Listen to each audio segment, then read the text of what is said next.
பார்வையில் பைத்தியமானேன், உன் வார்த்தையில் வாக்கியமானேன், உன் வெட்கத்தை வேடிக்கை பார்த்தேன் மயங்கினேன்.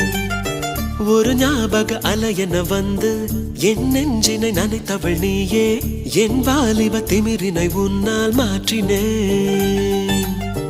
பெண்ணாக இருந்தவள் உன்னை நான் இன்று காதலி செய்தேன். உன்னோட அறிமுகத்தாலே நான் உன்னில் மறைமுகமானே.